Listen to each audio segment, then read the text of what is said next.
ಹಾವನ್ನ ನೋಡಿದ್ರೆ ದ್ವೇಷನ ರೆಪ್ರೆಸೆಂಟ್ ಮಾಡುತ್ತೆ. ಅಂದ್ರೆ ನಿಮ್ಮೊಳಗಡೆ ಯಾವಾಗ ದ್ವೇಷದ ಎಮೋಷನ್ಸ್ ಇರುತ್ತೆ ಅದೇ ಒಂದು ಪಾಪು ಆಗುತ್ತೆ. ಅಂದ್ರೆ ಆ ಎಮೋಷನ್ಸ್ ಕಂಡೆನ್ಸ್ ಆಗಿ ಎನರ್ಜಿ ಲೆವೆಲ್ ಅಲ್ಲಿ ಫಾರ್ಮ್ ತಗೊಂಡು ಎಲಿಮೆಂಟಲ್ ಅಂತ ಕರಿತೀವಿ, ಅಂದ್ರೆ ಹಾವಾಗುತ್ತೆ.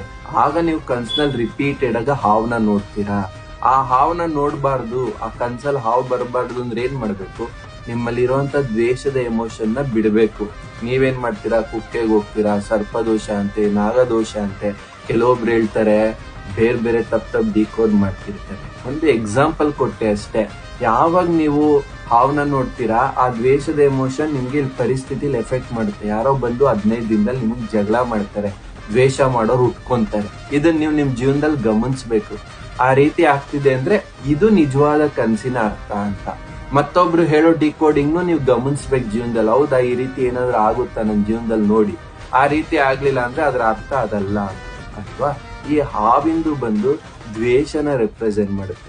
ನಿಮ್ಮೊಳಗಡೆ ಯಾವಾಗ ದ್ವೇಷ ಕಂಟಿನ್ಯೂಸ್ ಜನರೇಟ್ ಮಾಡ್ತಿರ್ತೀರಾ, ಏನ್ ಮಾಡ್ತಿರ್ತೀರೋ ಗೊತ್ತಿಲ್ಲ, ಅದಕ್ಕೆ ಹಾವನ್ನ ನೋಡೋದಂಗಂತ ನಾನು ಕೆಟ್ಟವನು ಅಂತ ತಿಳ್ಕೊಂಬಾರ್ದು. ನೀವು ಏನೋ ನಿಮ್ಮೊಳಗಡೆ ಇರುವಂತದ್ ಯಾವ್ದೋ ಕಾರಣಕ್ಕೆ ಅದನ್ನ ಜನರೇಟ್ ಮಾಡ್ತಿದ್ರೆ ಅದನ್ನ ನಿಲ್ಲಿಸ್ಬೇಕು.